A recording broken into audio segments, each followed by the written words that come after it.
Hey guys, welcome to Silverstream Learning. In this video, we speak to Robert Paddock, founder and CEO of the Valenture Institute. UCT and the Valenture Institute has launched an exciting new online high school. And in this video, I speak to Robert about this innovative new venture. So if you are a student or parent considering the UCT Online High School, or maybe you are a teacher looking to get involved with this project, then this video might be beneficial to you. Please like and subscribe to my channel as I will be releasing similar content on a regular basis. Together we can reach, teach and inspire. I have inserted timestamps in this video so you can skip to a particular question that you might be interested in. But feel free to watch the whole video as I trust that you will find it informative. But for now, let's get into the video. Good day, Mr. Paddock. Firstly, thank you for giving us this opportunity to really just speak to you about this real innovative, exciting new project that you have launched. But before we get into what the UCT Online High School is, if you could maybe just speak about your history within online education. Absolutely, and thanks so much for the opportunity today to speak to you and your audience. It's a real privilege to be on the line with you. So my background is that I studied music at an undergrad level. Always a bit of an artist and a little bit of a misfit in the school system. But then after actually what happened was that I got something called tinnitus, which is a perpetual ringing in your ears, and realized that I needed to think differently about the future of my career. I'd been teaching a lot of music at that point, realized that I wanted to move into teaching and learning. Ended up doing a master's in online and distance education, and was fortunate enough to work together with my father, mother, and brother to launch a business called Get Smarter. Now, Get Smart is an online short course business that since 2006 has worked together with the University of Cape Town to deliver online short courses to working professionals. That business grew quite substantially over the years. We ended up partnering with other incredible institutions globally like Harvard, Stanford, Oxford, Cambridge, and that business has educated just over 200,000 learners now from 154 countries around the world. I think the thing I've been most excited about in learning is rethinking the education process from the ground up and thoughtfully integrating technology in a way that makes a more effective education experience and creates more efficiencies, mostly financially, for learners who want to participate in a high quality, affordable education. So we built Get Smarter over many years. We ended up selling the business in 2017. I've been involved in a few other things. I was part of starting Africa's only EdTech incubator called Ingenie, which is a wonderful organization, which if anyone's interested, they can go to ingenie.co.za. Also part of starting a business called Hubble Studios, which is a online education service provider for universities, for corporates. We build online programs for customers. We build back-end learning analytics systems. We build online campus facilities. So that's an agency style business. But then more recently, really wanting to get involved in affecting systemic change in education. And by my estimation, the best way we can do that is to get into the basic education system and start to affect change at that level. Because if we can make a slight tweak in a learner's trajectory at a basic education level, it fundamentally changes their future prospects. The later we wait, the harder it is to remedy issues from earlier education. And with that, have incredible relationships with the leadership team at the University of Cape Town. We've been thinking and dreaming of this opportunity for UCT to take this bold move into the online school space, and particularly under Professor Mamageti Pakeng, who's the UCT Vice Chancellor's leadership. We were able to bring this together and take this and launch this to the world on the 21st of July this year. And the response has been absolutely phenomenal, and I'm sure we can talk about that. So, wow, I mean, that was a lot of information. It really just speaks volumes to your passion and your passion for online education. So I must admit, when I heard about the announcement about the UCT Online School, I was extremely excited. I mean, it spoke to so many things that I hold near and dear to me, and that was probably why I started this YouTube channel in the first place. Because I believe that, there's so many people that are smarter than me, that are more gifted, etc. But just simply because of their circumstances, they might not be able to reach their full potential. And education is such a powerful tool. However, the access to that education is not equitable. So I was really excited when you made those announcements to the UCT staff. So just to start off again, so if in a nutshell, what is the UCT Online High School? Great question, Marvin, and something that we are trying to make sure that is incredibly clear to the market, to prospective parents and students, is that the UCT Online High School is more than just a school. In fact, it's an ecosystem with multiple elements to the ecosystem. The first, and probably the one that we're the most excited about in terms of the way that it might affect systemic change and drive more innovation in the education sector, is a completely free online high school curriculum that's available in a purpose-built online learning platform that any teacher and any learner around the country can benefit from for free forever. That's not changing. We're in the process of getting the site zero rated for data as well. And what we're really hoping to do is to empower a new generation of education to start taking place in South Africa, where there is a thoughtful and contextually appropriate mechanism to employ digital technologies, online learning tools to make teachers' lives easier, to make the quality of learning better. And we've got to start thinking differently. I think if the pandemic has taught us anything, it's that we've actually got a very fragile education system right now. And we need to think about introducing more diversity into that ecosystem. So the first leg of the ecosystem is a fully free online high school curriculum, platform, etc., that any teacher and any learner can use. The second is a fully fledged online high school where we've got everything that we described in the platform and the content, but now you're part of a full school student community. You are waking up on Monday morning and you're participating in your school assembly. You are working through your academics and getting personalized support from some of the country's best teachers. You're joining homeroom sessions first thing in the morning with your mentors who are assisting you from a psychology and counseling background to make sure that you're staying on track with your studies, that you're developing the sort of broad, rounded skills that we need to succeed in the world that are beyond just the academics. And you're socializing in real time with your friends. You're engaging in social clubs, both student-driven and teacher-led. There's a network of sports clubs that we've got building relationships with all around the country. You're participating in Fireside chat series with our UCT faculty, and so much more. So this is a full online school, which means you no longer need to go to regular brick and mortar school. You can complete your entire studies through the UCT Online High School. And that's available for just 2,095 Rand per month. And it's been incredible to see the response since we launched. The third tier is what we call microschools. Now, microschools are something it's a model we're continuing to refine. But what the thesis here is that what online learning isn't necessarily suitable for everyone. But the infusion of digital and access to the country's best teachers can be very, very well placed if we provide a safety of a physical space for learners, and that through that space they've got access to sorts of laptop computers that they need, internet access, backup power with UPS devices and so on, so that they actually have a safe space where they can have continuity of their studies, they can come in and they can learn. Now that's something we've got a very successful project that's been running in Beacon Hill and Mitchell's Plain for over 2 years now.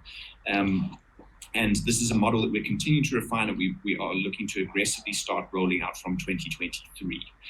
So that's the third tier to the ecosystem. And the fourth tier is a whole range of bridging programs. So between school and university, the ability to make sure that we give our learners the best possible chance of getting into their university qualification of choice. Programs like national benchmark test preparation programs, matric rewrites for adult learners. We've got a whole suite of programs that will be coming in the next, we'll be announcing in the next couple of months, that relate to these kind of the intersection between school and university, and between school and career. And for that, we're just super excited about what we're able to produce, bringing Africa's best university into the high school space. Wow, again, as I said, I mean, that's a lot. It seems like you're really covering the entire spectrum in terms of education, online education, and you're really redeveloping it from the ground up. Two things that I really found extremely exciting that you mentioned. The one being is the free curriculum, and the second one being the micro schools. If I want to speak about the free curriculum, you're saying that it's going to be free. Does that mean that if I'm a learner, I'm currently in school, but I feel that I need some additional help, I'll be able to access this platform?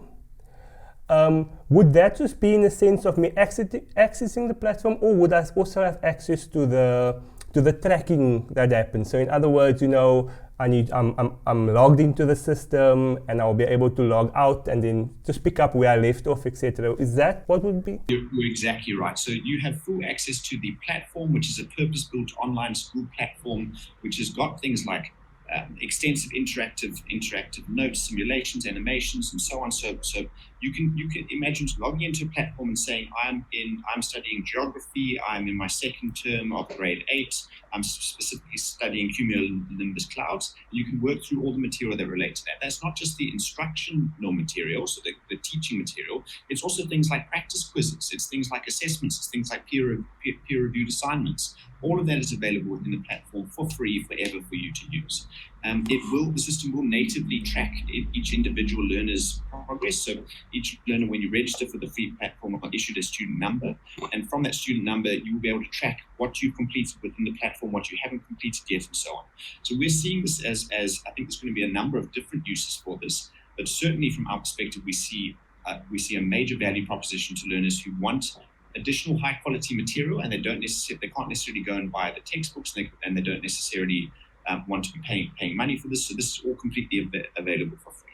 Wow, that is really a game changer. I mean, I can just think back to my own background. I mean, when I was in high school, something like this would really have been extremely helpful.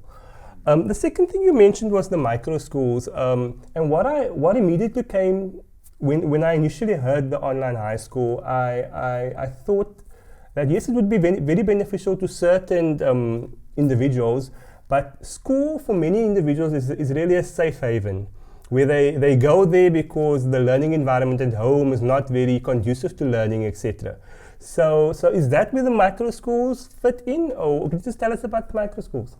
That's exactly right. And so I am a very big education technology advocate, but I don't think it's a silver bullet. I don't think that it solves all problems in one foul swoop. I think we need to be thinking about the very hard conditions that most of us in South Africa live in, which is that home isn't necessarily a safe space. It's not like online learning can be incredibly effective at home if you have your own room, if you're able to have a place where you can focus and concentrate and study and so on. But it's really difficult if you're living in a one-bedroom house with 8 people who are living their extended family, and the kind of socioeconomic challenges that many of us experience. And to your point, one of the functions that schools perform for children in our society is that they provide a safe space and a safe haven from the very harsh realities of home.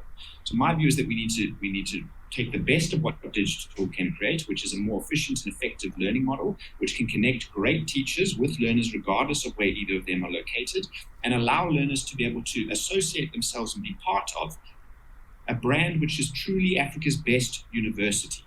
And this for me is a really important thing. Like how are we going to introduce a sense of hope and possibility to our learners? And for me, that's beyond just the academics. It's also about who you have access to, who you are exposed to in terms of the inspiring adults that are in your life. And suddenly when you can join the UCT Online High School and you can have direct access and be hearing from someone like Professor Mamageti Bekeng from UCT, it's a game changer in terms of how your worldview and your prospects might increase. So we get super excited about what Microschools can represent for South Africa's future. Wow, I mean, I think that is really something that's really needed in South Africa. And it was really an innovative way of approaching a very challenging problem that South Africa faces. So I just want to commend you for really leveraging education and technology, but realizing that it's not a silver bullet, as you said. The next thing that really got me excited about the offering that you're going to offer was what you speak about in terms of the Fireside chats. And immediately when I thought about this, what immediately came to mind was people often want to say that, if you can dream it, you can achieve it, etc. But then I realized that for you to dream about something, you need to know that thing exists.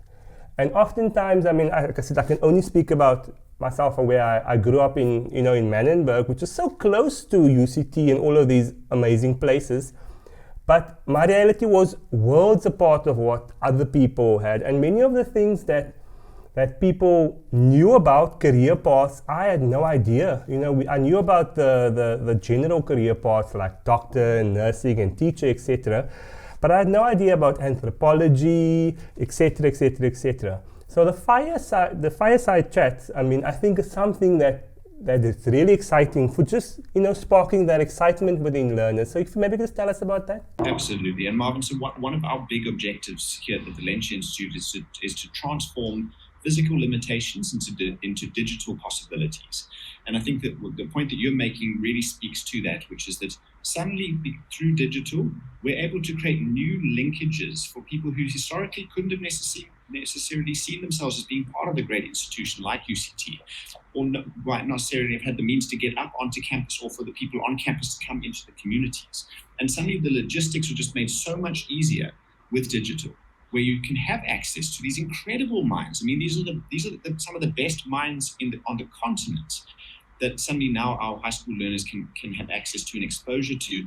And to your point, so much of our ability to dream about a better future is limited by what we've been exposed to. And for me, again, thinking about what digital can do for a lot of South Africans, it can introduce new possibility. It can introduce new prospects. Why? Because the exposure is that much bigger. And for me, I think that's one of the most important things. Yes, we need learners who understand quadratic equations and have the sort of hard skills that we need, but it's a mindset shift that for South Africa, I think we need more than anything, which is that we can make South Africa an amazing place to live. We can make a more fair and just society, and the prospects should not be limited by the exposure that someone has. There's an old adage that talent is equally distributed, but opportunity is not. And I'd love to start shifting that. And I think that digital is has the great potential to introduce more opportunity particularly to previously marginalized communities. And I think it's a moral imperative that we do so. Thank you for that. I mean, it really speaks to what I value and what I get excited about, as I said here. One of the big arguments that people might say against this UCT online school is that it's just going to increase the gap between the haves and the have-nots. What is your response to something like that, Theo? I understand where the criticism might come from, and yet I think that we underestimate the resourcefulness and the capacity and the desire for upwardly mobile individuals in our country to want to increase and improve the prospects for their kids. So as an example, just last week I was on the phone to a mother in Valenture who has signed up her daughter for UCT Online High School to join us in grade 8 in January 2022. And her feedback to me was, I spend more than 2,000 Rand a month just on transport for my kid to get to school in Sea Point and back every single month. This is a no-brainer for them, and that's to get a very, very average school experience. So yes, they're attending a fee-free government school, but just the practical logistics of getting the child to school and back up, and the transport is massive. So it's this sort of thing that for me, Marvin, is like I think the real proof is in the pudding, and the volume of interest and who it's coming from in South Africa for me is really exciting.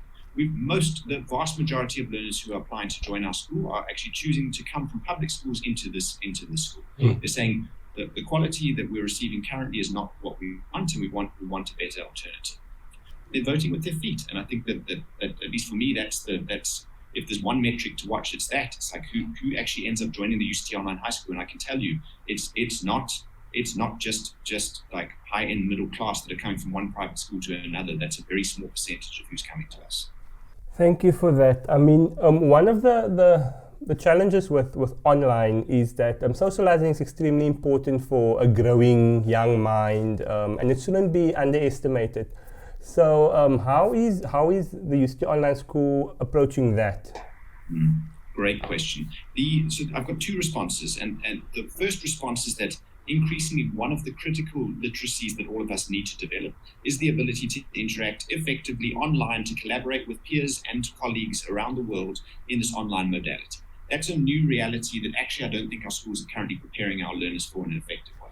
So the ability to be able to virtually collaborate, to be able to work with people who live in another part of the country, and to be able to work collaboratively on online documents and so on. Like, this is a new skill that actually everyone needs. So I want to just shift one of the narratives, which is that this is an essential skill, and that inherently in the nature of the offering, learners are able to develop at the UCT Online High School. That said, physically interacting in person with other people is important. There's no question in my mind. And there's certain things that online just doesn't do very well. Like we can do esports and that sort of thing, but our ability to do soccer and football, like we can't. We absolutely can't. And that's one of the reasons why we're linking up with a network of clubs, societies, after hours activities all around the country, so that we can take some of the friction out for our parents, for our learners, if they decide that they want to participate in those sorts of activities. But all of that is completely at their discretion, and they can pick and choose what they want.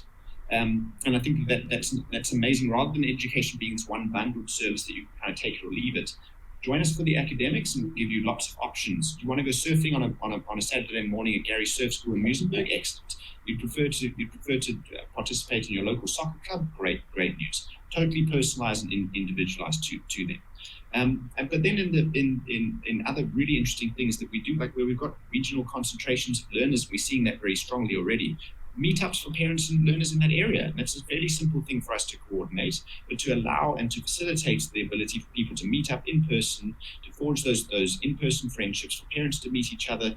This is all very simple in terms of logistics for us to offer, and we're doing that for our learners. In addition, there's a whole range of online clubs, societies, and so on, where learners are collaborating, meeting each other, and forming friendships. Examples of those are things like TED Talks clubs, baking clubs, guitar clubs, esports. I mean, there's a whole range of activities there that we're seeing huge resonance with our learners from. And yeah, at least from my perspective, the many thousands of learners that have already approached us, like I've already got loads of friends. They live down the road from me. I'm going to hang out with them. We're gonna do our thing. So I'm not too worried about it, but it is something that we're working very purposefully on to make sure that we create opportunities for learners and parents. Okay, thank you. I mean, I think it's I commend that the fact that you've thought about that. I mean, it's so important. It could be so easy to have just ignored that completely and said, look, no, we're in online, and that's someone else's problem. So thank you for being mindful of that and putting things in place to facilitate those crucial, important competencies that students need to develop. The next question, just to change a little bit, direction a bit, I mean, in terms of if I'm a teacher currently, and I've been in a traditional school teaching for the longest time, and I come across this project and it's something that excites me and I want to get involved, but I'm a bit apprehensive because I haven't done strictly online teaching. Is there going to be programs in place to transition a teacher from over to online learning, or how are you approaching that? Very much, and so it's another incredibly good question, because the quality of the teaching and learning that takes place is so dependent on the individuals that we are recruiting and their ability to operate effectively in this online environment. So we actually have a very comprehensive onboarding program. We have a comprehensive learning process that all of our teachers who, let's be clear, most teachers in South Africa haven't spent a lot of time in online learning. So we need to orientate them and to help them to develop the skills so that they can actually succeed in this environment. So probably not surprisingly, we've got a series of online courses that we're building for our teachers. We've got what we call communities of practice, where teachers are sharing their experiences, their exposure. And so what we're really trying to do is instill the sense of ongoing professional development for our teachers as they move into this digital and blended learning environment. So if you are a teacher and you're interested in applying to join the UCT Online High School, we welcome you. We'd be thrilled to hear from you. And we have a comprehensive program that we put our teachers through to make sure that they're set up for success as the online school calendar starts in January 2022. Thank you for that. I mean, I think that's going to be really exciting. I mean, if I was a teacher in a high school, I think an opportunity like this is something that doesn't come across every day. Thank you for putting things in place, firstly, to transition that journey from traditional schooling to online schooling. The final question that I want to ask is, this is one of the most exciting innovations that has happened within education in South Africa in as long as I can think of. And the potential impact is huge. I'm interested to know that what does success look like for you of this project? So say, for instance, in 10 years' time, what would success look like for you? I would love in 10 years' time for us to have somewhere between about 15 and 20 million learners who have registered and who are regularly using the free platform. For me, that level of adoption would be incredibly encouraging. Success for me would look like that we at that point have quite literally, if not hundreds, thousands of microschools, either that we have started ourselves, but other socially minded education entrepreneurs have stood up and are using our infrastructure and our model that is being created around these microschools. And finally, that we've got north of 100,000 learners who are studying full time with the UCT Online High School, and who are benefiting from this new opportunity that's been introduced into this system. Success also for me would look like the fact that because of our free materials, we're seeing lots more schools think differently about how to extend their reach, how to have a bigger impact, and who are doing things like offering microschools, making their content available for free as well. I just think that we need to move away from a system where we kind of very protection, we kind of keep our content. If you want it, you can pay me for it. And so it's just like let's open that wide up and let's start introducing new possibilities. And then finally, I would love to see more effective bridges between school and university. And I'd like to see that articulation throughput rate go right up, and be creating more learners who have got new and different pathways to get to tertiary success so that they can ultimately be job ready. And for me, that's if there's one absolute imperative for our country, is that we need to create more individuals who are ready to participate in the knowledge economy, in 4IR, because we're going to get left behind if we're not. And we've got, I'm sure you know the stat, but by 2030, 45% of the youth population globally will be on the African continent. Like we've got the youngest continent on the planet. And if we don't enable that youth generation with the right education, like we're lost. We're absolutely lost. So I would love to see more effective bridges for that youth to get job ready, to get employable, so that they can meaningfully participate in this economy. Thank you for that. I think we've come to the end of our interview. But if there's one thought that you want the audience to leave with, what would that one thought be? For me, the one thought always is, what can I do? Because I think it's so easy to point criticism and to expect that someone else needs to solve problems. And I think, unfortunately, that's an attitude that a country is going to keep taking us further back.